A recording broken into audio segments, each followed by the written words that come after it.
So before we get into our discussion about group dynamics, we first have to define what is a group. Groups are three or more individuals that can all communicate with one another and come together for a common purpose. They're interdependent, they take on roles, and they influence one another. Many times it's the interdependence part that will separate a group from a collection of individuals. So let's think about it this way. We are a group if, when I walk away, it affects the other members of the group in some way, meaning it would change the way we complete that task. So let's use the example of a baseball team. If the first base player gets injured, someone else must come take their spot, and the rest of the team has to adjust accordingly. That is interdependence. Group members have roles, and we're not talking about dinner roles. Roles are, simply put, consistent behaviors that a person performs within a group. Roles can be formal or informal. Formal roles are actually assigned roles, whereas informal roles emerge over time. So for example, in a work group, your manager might be the designated leader, and that would be a formal role. Your crazy coworker who likes to talk about themselves and get off task might have an individual or dysfunctional role. That would be an informal role because they were not assigned that role, they just came into that role. Roles can be social, meaning they help the group get along, like the mediator. Task roles, meaning that they help complete the task, like a recorder.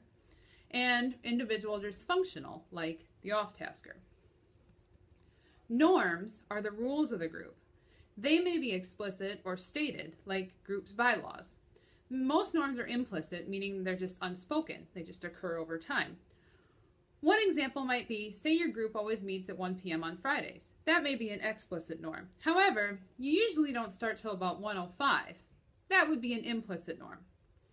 There are many different types of norms: task, procedure, and social. They really tend to go hand in hand. Task norms would be specific as to how we're handling the tasks, like are you delegating or assigning roles and tasks, or is it everyone contribute situation? Procedural norms would be more how the group runs. So is it like something like 5 minutes late, like I mentioned, would be an example of more of a procedural norm.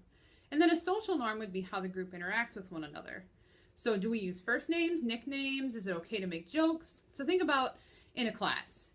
What are some of the explicit and implicit norms specifically for this class?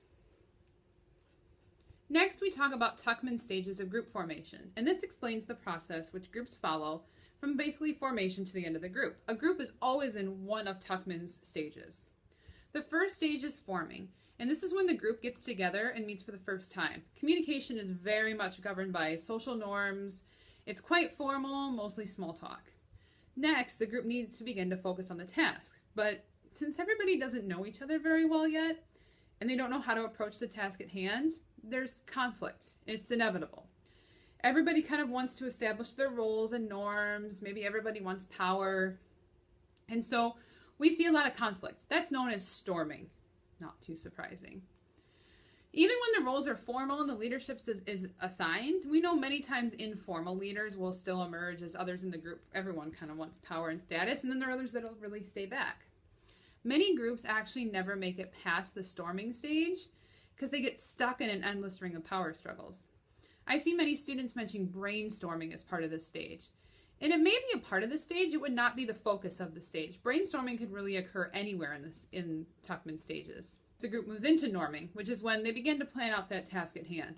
This is the stage where delegation of tasks may occur. It's usually pretty short, sort of like the planning stage.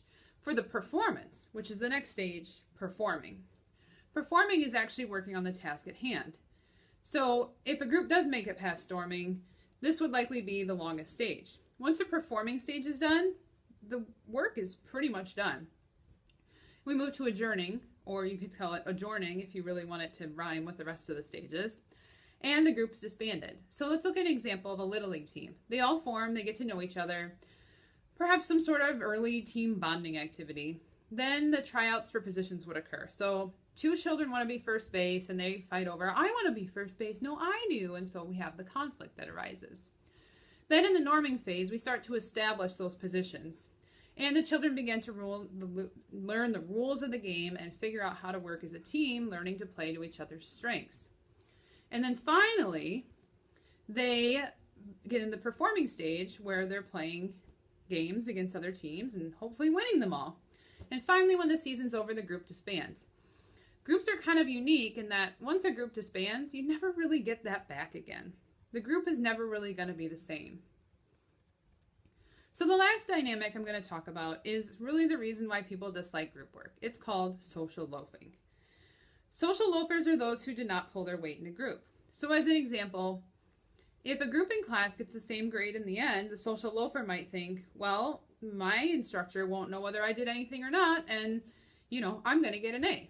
So I'll just let them do it. They're the social loafers.